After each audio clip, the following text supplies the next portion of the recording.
Good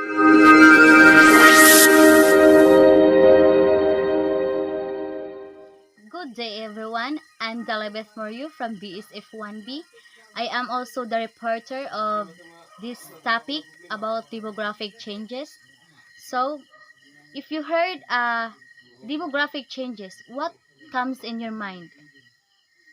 Um, so, let's find out what is demographic changes is all about. So, demographic changes, basically it is concerned with a population's size, age structure, and geographic distribution, which are the outcomes of the events of birth, death, and migration. So, the importance of demographic is to measure the rate of population growth, and a measure of change is an outcome of the rates of birth, death, migration. So, the demographic changes is any change in the population. Examples of demographic changes is in terms of average age, dependency ratios, life expectancy and family structures, birth rates, and etc. That is a demographic changes. So demographic also changes is also in population, because demography is the study of population statistics, their variation and its causes, because its statistics include birth rates, death rates, and hence life expectancy, and last is migration and sex ratios. So also demographic change in business, because business traits that can be used to determine products, preferences, or buying behaviors of consumers. So, business is because most companies identify their key customers through these various traits. They then target consumers with like characteristics in their advertisements and promotions. So, that's why business also is the part of demographic changes. So how do we measure demographic changes? So the best way of measuring population change is using the intercensal percentage change. What do you mean the intercensal percentage change? The intercensal percentage change is the absolute change in population between the censuses divided by the population size in the earlier census. So, how do demographics affect marketing?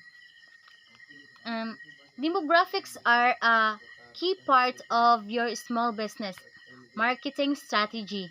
Demographics also helps to identify the individual members of your audiences by key characteristics, wants, and needs. You can use demographics to refine your marketing budget and make more targeted investment decisions about how to engage your audience.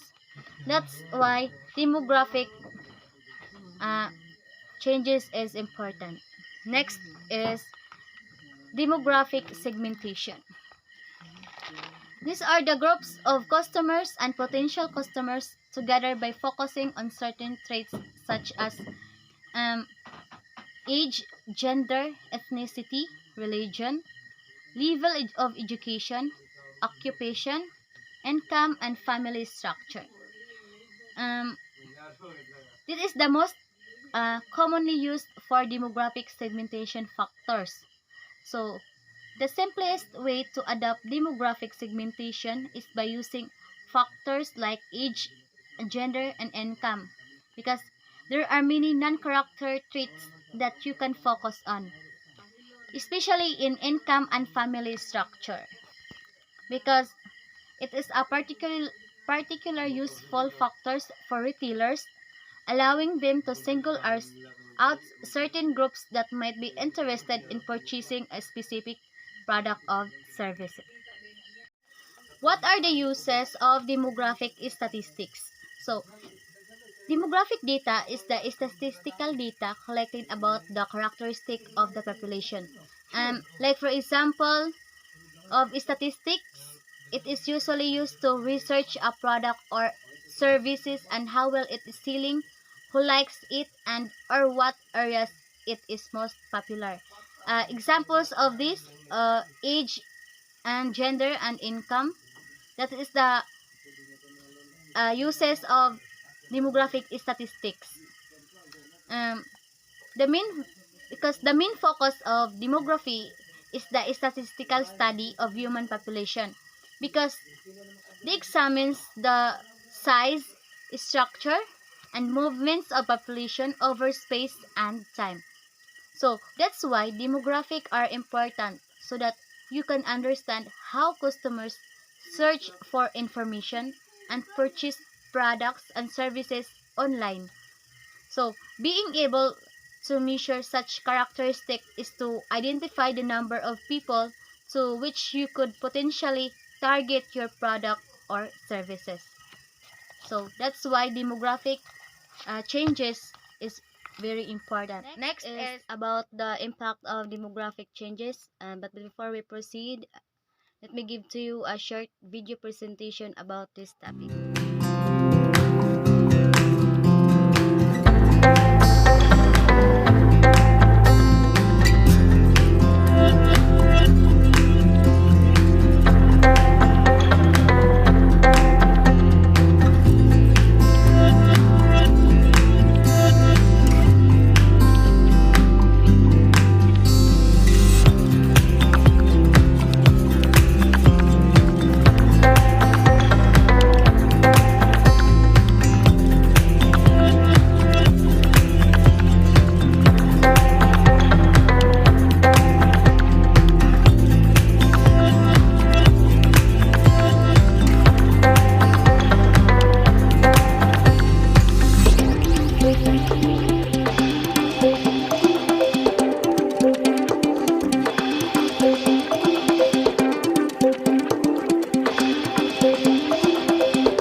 Impact of demographic changes and their implications for the economy and policy.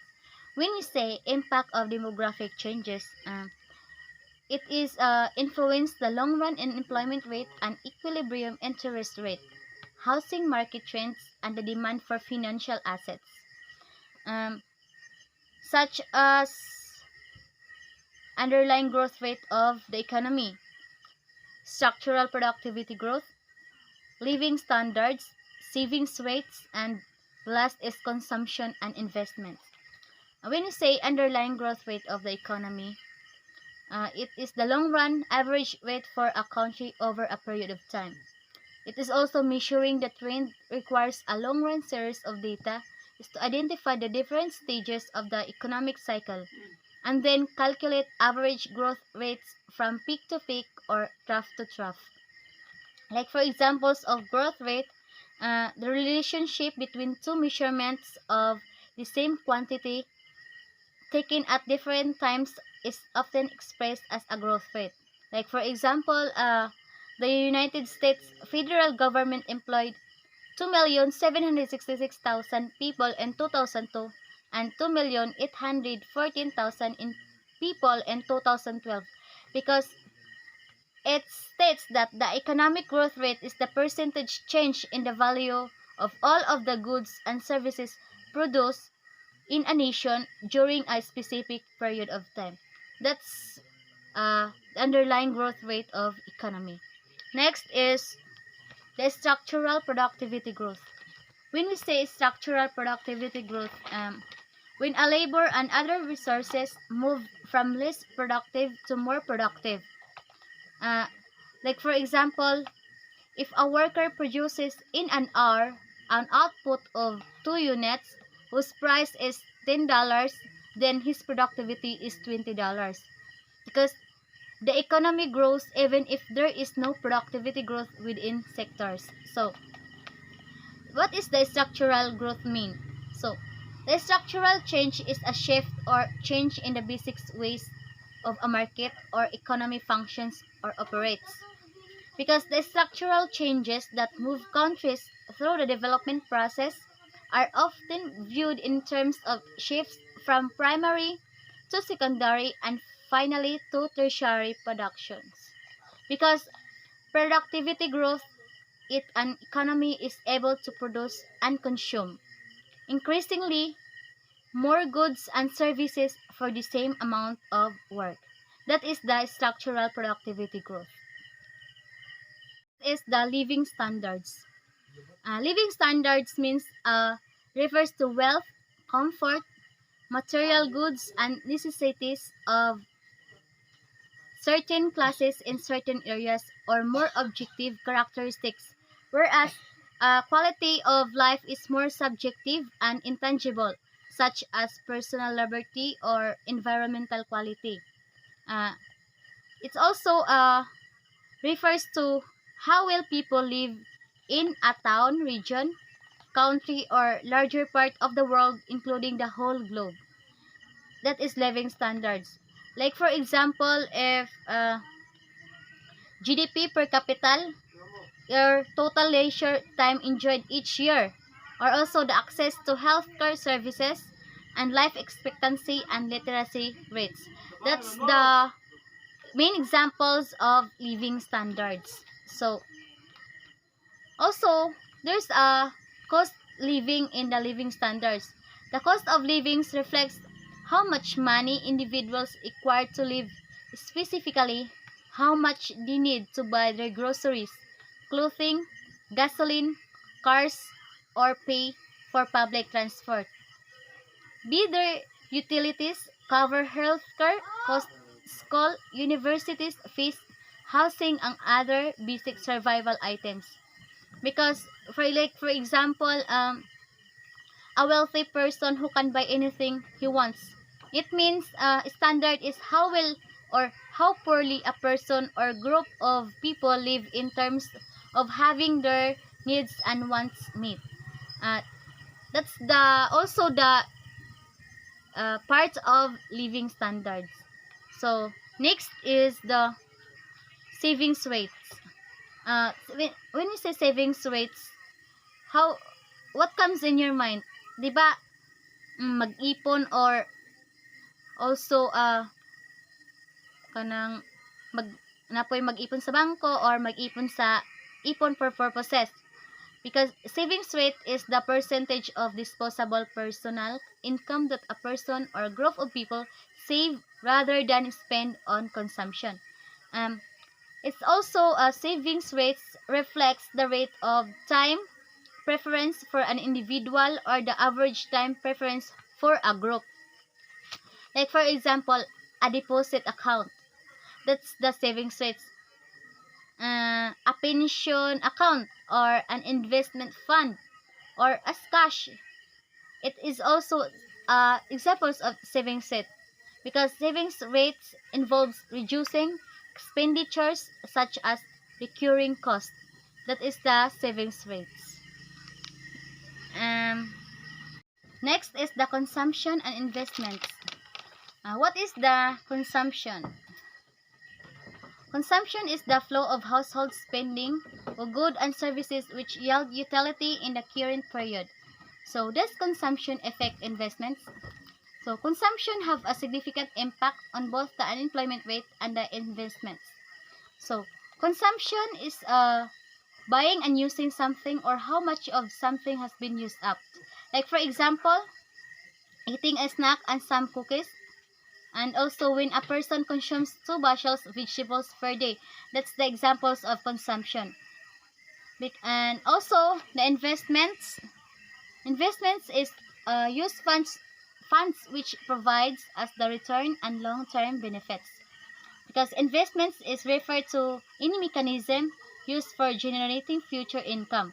It includes the purchase of bonds, stocks, or real estate property. Like for examples of investments, purchasing a property that can be used to produce goods can be considered as investments, because purchasing a property, it is also the examples of investments, and also the stock or real estate and precious metals are all ownership investments, because the buyer hopes that they will increase in value over time. That is also the part of investments. And also lending money is an investment, because bonds and even savings accounts are loans that earn interest over time for the investor. That is also a part of investments, because investments uh, is the action of processes of investing money for profit or material result. It includes the purchase of bonds, stocks, or real estate property among other. So that's why investments is a firm spending on a goods which are not for current consumption but which yield a flow of consumer goods and services in the future. So that's why demographic change will result in a slower growing and older population. This transition will likely put downward pressure on the growth rate of potential output, the natural rate of unemployment, and the long-term equilibrium interest rate. So the magnitude of these effects and timing are uncertain because they depend on complicated dynamics and the behavior of consumers and businesses. So that's why demographic changes is useful for government and private businesses, because it means of analyzing and predicting social, cultural, and economic trends related to population. So I hope you have learned a lot from my topic, and now let's hear the report of Miss Eunice Oñez. He discussed about she discussed about types of demographic process and demographic issues, and stay safe and thank you. So, good day everyone. So, let me introduce myself. I'm Eunes Oñez from the SF1B. So, good morning everyone, and especially our instructor, Miss Rosalie Basalo. So, as you can see on the screen, this my topic. It's all about demographic changes. So, who is the father of demography? The father of demography is Captain John Grant. Captain John Grant is a father of demographic changes. So next is what types of demographic process? So types of demographic processes. Demographic process, it deals with 5 demographic process. First is fertility. Fertility is yung pagkamayabong o yung mayaman. Second is mortality o yung dami ng napapatay. So third is marriage. Marriage means yung kasal. So fourth is migration. Migration means yung paglipat, lipat. At 5 is yung social mobility. Social mobility is yung kadaliang panlipunan. So, itong 5 proseso na ito ay gumagana sa loob ng populasyon. So, next is, what is demographic issues? Demographic issues is overpopulations. Explanation. Philippines was as huge as China but is on the list of the most overpopulated countries across the globe. So, ang Pilipinas ay hindi siya kasing laki ng China but this is the most pinakapopulasyon ng mga bansa sa buong mundo. So, that's all. Thank you.